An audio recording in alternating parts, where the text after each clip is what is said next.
गुजर रही है उम्र धीरे धीरे, पर जीना अभी बाकी है। जिन हालातों ने पटका है जमीन पर, उन्हें उन्हें उठकर जवाब देना अभी बाकी है। वक्त को करने दो अपनी मनमानी, वक्त को करने दो अपनी मनमानी। मेरा वक्त आना अभी बाकी है। चल रहा हूँ मंजिल के सफ़र में, दोस्तों मंजिल को पाना अभी बाकी है। हेलो दोस्तों, नमस्कार। मैं रवि विश्वकर्मा, स्वागत है आपके अपने यूट्यूब चैनल गर्व स्टडी पॉइंट में। फिजिक्स का टॉपिक अपवर्तनांक से आज शुरू करते हैं। ये परावर्तन और अपवर्तन को मैंने समझा दिया है, 2 वीडियो पड़े हैं परावर्तन अपवर्तन के, देख सकते हैं आप। तो अपवर्तनांक से शुरू करते हैं। अपवर्तनांक मतलब कि जब प्रकाश की किरण किसी एक माध्यम से दूसरे माध्यम में चलती है तो अपने पथ से विचलित हो जाती है, वो अपवर्तन कहलाता है। और अपवर्तन में जो कुछ चेंजेज होते हैं, अपवर्तन की घटना में जो बदलाव होता है, उसे ही हम अपवर्तनांक कहते हैं। इस अपवर्तनांक को कई तरीके से परिभाषित कर सकते हैं कि यानी कि इसे कहते हैं आपतन कोण, अभिलंब और आपतित किरण के बीच का कोण आपतन कोण, और अभिलंब और अपवर्तित किरण के बीच का कोण अपवर्तन कोण। तो आपतन कोण और अपवर्तन कोण के अनुपात को अपवर्तनांक कहते हैं। या फिर एक माध्यम में प्रकाश की चाल तथा दूसरे माध्यम में प्रकाश की चाल के अनुपात को अपवर्तनांक कहते हैं। अर्थात अपवर्तन की घटना में जो भी बदलाव देखने को मिलेंगे वो अपवर्तनांक कहलाएगा। अपवर्तनांक के बहुत से उदाहरण, जैसे कि जल में डालने पर छड़ टेढ़ी दिखाई देती है, जल के तली में पड़ा हुआ सिक्का ऊपर उठाई देता होता है, अर्थात जल की तली भी थोड़ा ऊपर उठी हुई दिखाई देती है। तो ये अपवर्तनांक एग्जाम्पल है। तो स्नेल भाई साहब ने एक नियम दिया था, इसे स्नेल का नियम कहते हैं कि आपतन कोण की ज्या अर्थात साइन आई तथा अपवर्तन कोण की ज्या अर्थात साइन आर का अनुपात एक नियतांक होता है, जिसे पहले माध्यम के सापेक्ष दूसरे माध्यम का अपवर्तनांक कहते हैं। अपवर्तनांक को म्यू से प्रदर्शित करते हैं, इसका प्रतीक होता है म्यू, म्यू से प्रदर्शित करते हैं। ठीक, अपवर्तनांक का एक तो ये सूत्र हो गया कोण के आधार पर कि ये आपतन कोण और अपवर्तन कोण, कोण के आधार पर। एक सूत्र और हो जाएगा कि निर्वात में प्रकाश की चाल अर्थात सी तथा किसी माध्यम में प्रकाश की चाल V का अनुपात भी अपवर्तनांक कहलाता है। ठीक, एक फार्मूला और, सिक्का कितना ऊपर उठा हुआ दिखाई देगा। जब प्रकाश की चाल दूसरे माध्यम में जाएगी तो कितनी धीमी गति से चलेगी या कितनी तेजी गति से चलेगी, ये भी हो जाता है। कितने एंगल पर मुड़ेगी, ये भी हो जाता है। तो कोण से निकालने एक सूत्र होता है कितना उठा हुआ दिखाई देगा, तो वास्तविक गहराई बटे आभासी गहराई का अनुपात भी अपवर्तनांक कहलाता है। अपवर्तनांक का कोई मात्रक नहीं होता है। क्यों नहीं होता है? क्योंकि ये सेम राशियों का अनुपात है। सेम राशि का मतलब जैसे कि इधर भी कोण, तो कोण का मात्रक जो कुछ भी रखेंगे रेडियन या स्टेरेडियन, तो इधर भी वही मात्रक रखेंगे, दोनों कट जाएंगे। तो इसलिए इधर चाल है तो चाल का मात्रक जो ऊपर होगा वही नीचे होगा, तो कट जाएगा। इधर गहराई है, जितने मीटर यहाँ होगा उतने मीटर यहाँ, मतलब मात्रक मीटर में ही होगा, तो इसलिए कट जाएगा। अपवर्तनांक का कोई मात्रक नहीं होता है, क्योंकि सेम राशियों का ये अनुपात है अपवर्तनांक। ठीक, तो ये अब देख सकते हो कि कैसे ही ऊपर उठाए हुए दिखाई देगा। एक पात्र में ये जल भरा हुआ है, ठीक, इधर कोई क्वाइन सिक्का रखा हुआ है। ठीक, तो प्रकाश की किरण इधर से माध्यम चेंज हुआ, तो प्रकाश की किरण जैसे आएगी, ये आई, तो इधर अभिलंब हो गया ये, तो अपने पथ से जाना चाहिए इसको ऐसे सीधे इस दिशा में, तो माध्यम चेंज हुआ तो अपने पथ से विचलित हो जाएगी। अर्थात जब विरल माध्यम में चलकर सघन माध्यम में आती है तो अभिलंब की ओर झुक जाती है, इतना झुक की इधर आएगी। ठीक, अब कोई वस्तु हमें तब दिखाई देती है जब उस वस्तु से प्रकाश की किरण टकराकर हमारे रेटिना तक पहुंचे, तब ये इधर से टकरा कर जाएगी बाहर निकली। ठीक, इधर है ये सघन माध्यम, फिर ये ऊपर जाएगा तो विरल माध्यम मिल गया, इधर फिर एक अभिलंब हो गया है। अब ये अभिलंब से दूर हटेगी। जब सघन माध्यम से विरल माध्यम प्रकाश की किरण जाती है तो अभिलंब से दूर हटती है। तो जाने का रास्ता इसका है, सीधे ऐसे जाना चाहिए, प्रकाश सीधी रेखा में गति करता है, ठीक ये। लेकिन अभिलंब से थोड़ा दूर होके जाएगी, ऐसे निकल जाएगी, ठीक। तो एक ये आभासी किरण जो ऐसे जाना चाहिए सीधी रेखा में, इसकी सीध में एक ये आभासी किरण, ये इधर जहां पर भी काट देंगी, प्रतिच्छेद करती प्रतीत होगी, वहां हमें सिक्का दिखाई देगा। अर्थात ये सिक्का हमें इतना ऊपर हुआ यहाँ दिखाई देगा कि यहाँ सिक्का रखा हुआ है।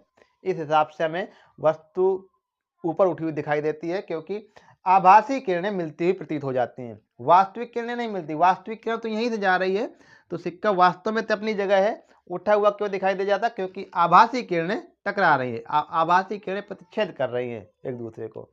तो कितना ऊपर, इसमें जैसे कि 10 मीटर गहराई में कोई सिक्का पड़ा हुआ है, ठीक है, उसकी वास्तविक गहराई इतने, जल का अपवर्तनांक दे दे, किसी माध्यम का अपवर्तनांक दे दे, जल का अपवर्तनांक होता है 1.33, ठीक। मान लीजिए जिस जल में यानी द्रव में सिक्का पड़ा हुआ है तो उसका अपवर्तनांक 1.33 है, यानी 1.33। इस पात्र की गहराई है 10 मीटर, तो हमें सिक्का कितना ऊपर उठा हुआ दिखाई देगा। लगा सकते हैं सूत्र, जल का अपवर्तनांक 1.33, अर्थात जिस लिक्विड की बात कर रहा है उसका अपवर्तनांक दिए है। वास्तविक गहराई 10 मीटर है, तो कितना ऊपर दिखाई देगा? मानिए x, इधर तिर्यक गुणा कर लेंगे तो x बराबर हो जाएगा 10.1.33। इसको हटा देंगे, इधर 2 जीरो हो जाएंगे, तो इसको काटेंगे तो लगभग ये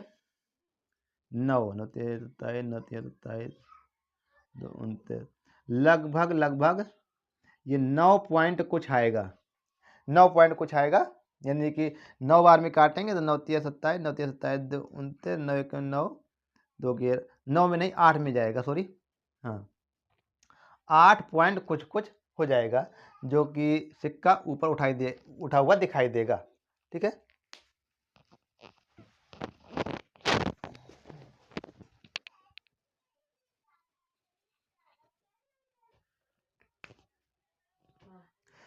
तो ये अपवर्तनांक के सूत्र से आप गहराई, आप वास्तविक और आभासी गहराई निकाल सकते हैं।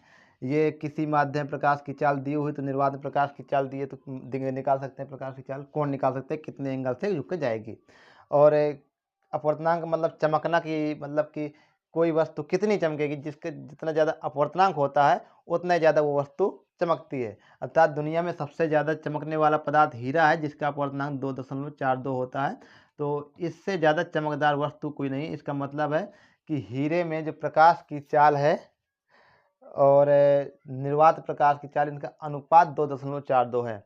अर्थात इसमें प्रकाश बहुत धीमी गति से गति करता है। जैसे ये हीरा का टुकड़ा है, इसे प्रकाश आएगा तो इसमें बहुत धीमी गति से गति करेगा, इसलिए इसका अपवर्तनांक ज़्यादा चमकता है। तो इसमें चमक का ही बहुत महत्व होता है कि जिसका जितना ज़्यादा अपवर्तनांक होगा वो वस्तु उतनी ही ज़्यादा चमकेगी, ठीक। ये हुआ अपवर्तनांक। ऊपर ये सी प्रकाश की चाल है निर्वात में, वी यानी माध्यम प्रकाश की चाल है। अब हम क्रांतिक कोण को समझते हैं। क्रांतिक कोण ये भी अपवर्तन की घटना से संबंधित है। क्रांतिक कोण और पूर्णांतिक परिवर्तन दोनों अपवर्तन की घटना से संबंधित है। क्रांतिक कोण का मतलब होता है कि सघन माध्यम में बना वह आपतन कोण, इसमें सघन माध्यम में। इसके लिए शर्त है कि प्रकाश की किरण सघन माध्यम से चलकर विरल माध्यम में प्रवेश करना चाहिए। क्रांतिक कोण के लिए क्या पहली शर्त? कि प्रकाश किसमें सघन माध्यम से चलकर विरल माध्यम में जाना चाहिए। तो अपवर्तित होती है, जब सघन से विरल माध्यम में जाएगी तो अभिलंब से दूर हटेगी, ठीक है। तो इतना अभिलंब से दूर हट जाए कि सघन माध्यम में बना वह आपतन कोण, जिसके लिए इसको ऐसे चला जाना चाहिए था, बिल्कुल सीधे। ये प्रकाश की जाने की गति है कि प्रकाश सीधी रेखा में गति करता है, ठीक। ये लेकिन ये माध्यम चेंज हुआ, ये विरल माध्यम है, तो कुछ अपने पथ से विचलित हो जाता, अभिलंब से दूर हटेगी, तो ये इस प्रकार से चली जाएगी ऐसे मुड़ करके। तो ये कोण कहलाएगा क्रांतिक कोण। क्रांतिक कोण से हम सी से प्रदर्शित कर देंगे, सी से। अर्थात सघन माध्यम में बना वह आपतन कोण जिसके लिए विरल माध्यम में बने अपवर्तन कोण का मान 90 डिग्री होता है, 90 डिग्री होता है, तो यह कोण क्रांतिक कोण कहलाता है। क्रांतिक कोण कौन सा होगा? सघन माध्यम बना आपतन कोण ही होगा। कब? जब विरल माध्यम में अपवर्तन कोण का मान 90 डिग्री हो जाएगा। जब प्रकाश की किरण इतने झुक कर के आएगी कि ये विरल माध्यम में अपवर्तित होकर के बिल्कुल तल से ही गुजर, जहां से माध्यम चेंज होता है वहीं से गुजर जाए, तो ये कहलाता है क्रांतिक कोण। समझे? तो क्रांतिक कोण को सीधे प्रदर्शित करते हैं। सी क्रांतिक कोण क्या हुआ कि सघन माध्यम में बना वह आपतन कोण। क्रांतिक कोण क्या है? आपतन कोण ही है। किस माध्यम में? सघन माध्यम में बना। इसके लिए विरल माध्यम में, ये विरल माध्यम, तो विरल माध्यम में बने अपवर्तन कोण का मान 90 डिग्री होता है, तब यह कोण कहलाता है क्रांतिक कोण। ठीक, इसी से संबंधित दूसरी घटना है पूर्ण आंतरिक परावर्तन। ठीक, क्रांतिक कोण के बाद पूर्ण आंतरिक परावर्तन। इसके लिए भी प्रकाश की किरण सघन माध्यम से विरल माध्यम में आना चाहिए। ये सघन माध्यम हो गया और ये विरल माध्यम मान लीजिए। तो जब प्रकाश की किरण इतना क्षैतिज होकर के आएगी, इस प्रकार से आएगी ये, ठीक, तो इसके जाने का रास्ता यूं ऐसे सीधे निकल जाना चाहिए। सीधी रेखा में प्रकाश गति करता है। ठीक, लेकिन ये अपवर्तित होगी क्योंकि ये सघन माध्यम, ये विरल माध्यम, तो अभिलंब से दूर हटेगी, तो ये उसी माध्यम में लौटती हुई प्रतीत होगी। ये उसी माध्यम में जो है, ये अपवर्तन की घटना, लेकिन प्रतीत होती है हमें परावर्तन की घटना, क्योंकि हमने परावर्तन में पढ़ा था। परावर्तन में प्रकाश की किरण जिस माध्यम में आती है उसी माध्यम में वापस लौट जाती है। ठीक, जितने डिग्री कोण से आती है उतने कोण से लौट जाती है, तो ये बिल्कुल सेम परावर्तन की घटना प्रतीत होती है, लेकिन रियल में यह है अपवर्तन की घटना। इसलिए इसे कहते हैं पूर्ण आंतरिक परावर्तन। कब? जब सघन माध्यम में बने आपतन कोण का मान क्रांतिक कोण से भी अधिक हो जाता है, अर्थात C+ से भी क्रांतिक कोण से भी अधिक हो जाता है, तब प्रकाश की किरण अपवर्तित होकर उसी माध्यम में वापस लौट जाती है। जिस माध्यम से आई है उसी सघन माध्यम से सघन माध्यम में लौट जाती है, तो ये कहलाते पूर्ण आंतरिक परावर्तन। तो हीरा का चमकना पूर्ण आंतरिक परावर्तन, कांच में आई दरार का चमकना पूर्ण आंतरिक परावर्तन। मृग मरीचिका नाम सुना होगा तुमने, मृग मरीचिका। मृग अर्थात रेगिस्तान में जहां रेत ही रेत है, उधर मृग यानी कि हिरन पानी की तलाश में जाता है और पानी नहीं मिल पाता, प्यासा मर जाता है बेचारा। ऐसा क्यों होता है? आप लोगों ने भी गौर किया होगा, जब आप सड़क से सफर करते हैं तो देखते हैं गर्मियों में जब ज्यादा टेम्परेचर में अंतर होता है तो हमें सड़क पर कुछ पानी जैसा दिखाई देता है दूर से। जब उसके पास पहुंचते हैं तो वहां पानी नहीं होता, फिर वही घटना सेम दूसरी जगह दिखाई देने लगती है। ठीक, इसी प्रकार रेगिस्तान में हिरन को अर्थात मृग को दूर से पानी दिखाई देता है कि यहाँ पानी है भरा हुआ है, हालांकि हो क्या यहाँ रहा है, यहाँ पूर्ण आंतरिक परावर्तनीय घटना हो रही है। ठीक है, माध्यम लगातार परिवर्तित होते हैं, माध्यम में चेंजेस के कारण प्रकाश की किरण अपवर्तित होती रहती है। ठीक, तो इधर जैसे हिरन पहुंचेगा तो फिर इधर पानी नहीं, फिर ये घटना दूसरी जगह दिखाई देने लगती है रेत में। तो मृग मरीचिका का बनना यही होता है कि हमें पानी की जैसे दिखाई देता है, अर्थात वहाँ पानी नहीं होता है, तो मृग पानी की तलाश में वहाँ जाता है कि देखता है कि पानी है, पानी नहीं मिलता, अर्थात वो मारा जाता है, मर जाता है। तो ये पूर्ण आंतरिक परिवर्तन पर आधारित है, मृग मरीचिका का बनना, कांच में आई दरार का चमकना और हीरे का चमकना आदि। तो इसके लिए क्या शर्त? वही कि प्रकाश की किरण सघन माध्यम से चलकर विरल माध्यम से जाना चाहिए। यही क्रांतिक कोण के लिए है कि सघन माध्यम से चलकर विरल माध्यम में जाना चाहिए। क्रांतिक कोण में क्या है कि सघन माध्यम में से आती है तो सघन माध्यम विरल माध्यम चेंज होता है उसी पृष्ठ से गुजर जाती है, अर्थात 90 डिग्री कोण बन जाता है। किसमें?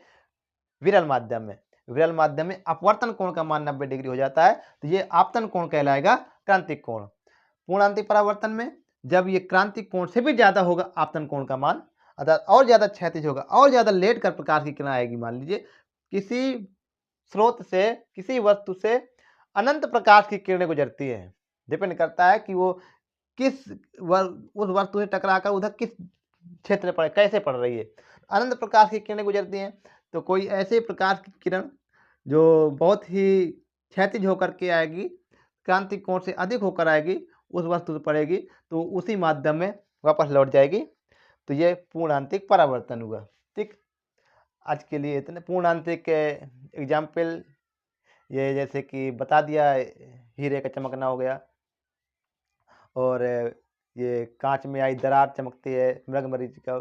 एक है पेरिस्कोप, सुना होगा नाम, पेरिस्कोप, वो भी यही है। और इंडोस्कोपी होता है एक पेट की जांच के लिए, वो भी इस पर आधारित है।